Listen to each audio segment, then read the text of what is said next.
ஓம் சாந்தி. ஆத்ம அபிமானி ஸ்திதியை சகஜ ரீதியில் அடைவதற்கான சில விதிமுறைகள். நாள் 11 ஸ்திதி 5 அப்பியாசம் 2 ஆத்மீக சம்பந்தம் மற்றும் ஆத்மீக சிநேகம்.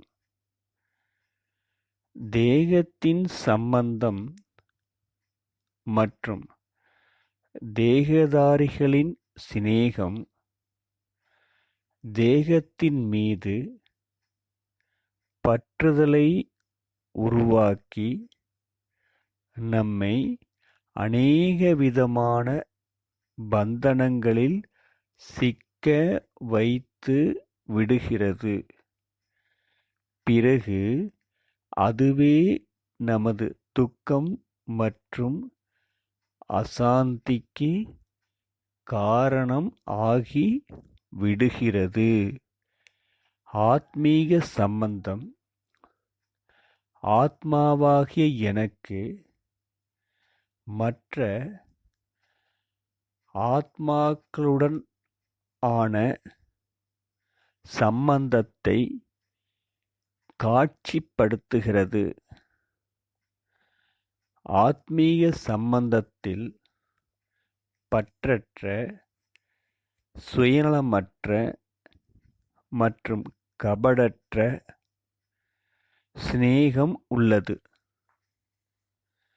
நாம் நிராகாரி ஸ்திதியில் நிலைத்திருந்து தன்னை ஆத்மா என உணர்ந்து அனைவருக்கும் ஆத்மீக அன்பை கொடுக்க வேண்டும். மற்ற ஆத்மாக்களின் சம்பந்தம் தொடர்பில் வரும்போது இந்த ஸ்மிருதியில் இருக்க வேண்டும். அதாவது அவர் ஓர் ஆத்மா மற்றும் நாம் நமக்குள் சகோதர சகோதரர். சதா இந்த ஸ்மிருதி அமைந்திருக்க வேண்டியது அவசியம் ஆகும். மற்ற ஆத்மாக்களை இந்த திருஷ்டியில் பாருங்கள். அதாவது இவர் என்னுடைய ஆன்மீக சகோதரர். அவரிடம் எந்த ஒரு வேண்டுகோளும் வைக்காமல் அவருக்கு சுயநலமற்ற பவித்திர அன்பை கொடுத்துக்கொண்டே இருக்க வேண்டும். தேக அபிமானத்தின் வசமாக உள்ள எந்த ஒரு சுபாவ சமஸ்காரம் உள்ள ஆத்மாவாக இருந்தாலும் அவருக்காகவும் சுப பாவனை, சுப விருப்பம் வைக்க வேண்டும். அவருக்கு பற்றற்ற அன்பை கொடுக்க வேண்டும். உங்களிடமிருந்து மற்ற ஆத்மாக்களுக்கு சுயநலமற்ற பற்றற்ற அன்பு அனுபவம் ஆக வேண்டும். இப்போது நாம் அப்பியாசத்தின் பக்கம் முன்னேறி செல்வோம்.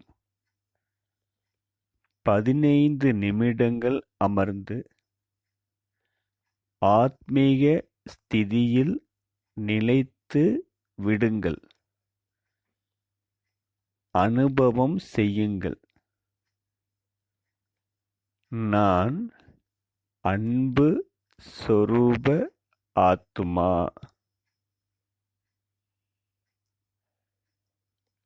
நான் மாஸ்டர் அன்பு கடலாக இருக்கிறேன். இப்போது தனது சம்பந்தம் மற்றும் தொடர்பில் வரக்கூடிய ஆத்மாக்களை தனக்கு முன்னால் இமர்ஜ் செய்து அவர்களின் ஆத்ம சொரூபத்தை பாருங்கள். அவர்கள் உங்களுக்கு ஏதேனும் துக்கம் அல்லது தொந்தரவு கொடுத்திருந்தால் அந்த அனைத்து விஷயங்களுக்கும் முற்றுப்புள்ளி வைத்துவிட வேண்டும். அவர்களை மன்னித்து விடுங்கள் மற்றும் அவர்கள் மீது சுயநலமற்ற பற்றற்ற பவித்திர அன்பின் கிரணங்களை பரவ செய்யுங்கள். அனுபவம் செய்யுங்கள். அவர்கள் உங்களது பவித்திர அன்பினால் சுகம் மற்றும் திருப்தியின் அனுபவம் செய்து கொண்டு இருக்கிறார்கள். தினசரி காரியங்களை செய்து கொண்டே இந்த அப்பியாசத்தை செய்யுங்கள். நான் மாஸ்டர் அன்பின் கடலாக இருக்கிறேன். இந்த சொரூபத்தில் நிலைத்திருந்து யாருடன் சந்தித்தாலும் அவர்களை ஆத்மீக சகோதர திருஷ்டியினால் பார்த்து அவர்கள் மீது அன்பின் கிரணங்களை பரப்பிக்கொண்டே செல்லுங்கள். உங்களது திருஷ்டி மற்றும் சொல்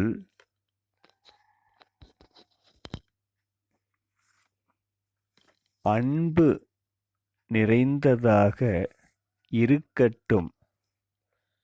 நீங்கள் உங்களது சுயநலமற்ற அன்பின் மூலம் அனைவரையும் திருப்திப்படுத்திக் கொண்டே செல்லுங்கள். இந்த அப்பியாசத்தின் நன்மைகள்: 1. உங்களுக்கு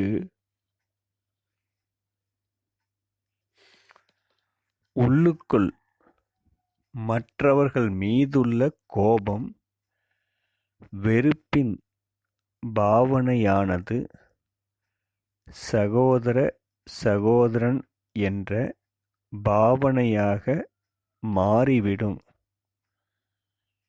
2. நீங்கள் அனைவரின் இஷ்ட தேவ் ஆகிவிடுவீர்கள். 3. உங்கள் விவகாரங்களில் இனிமைத்தன்மை வந்து கொண்டே இருக்கும். 4. சமதிருஷ்டி, அதாவது அனைவரையும் சமமாக பார்க்கும் நிலை ஆகிக்கொண்டே போகும். ஓம் சாந்தி.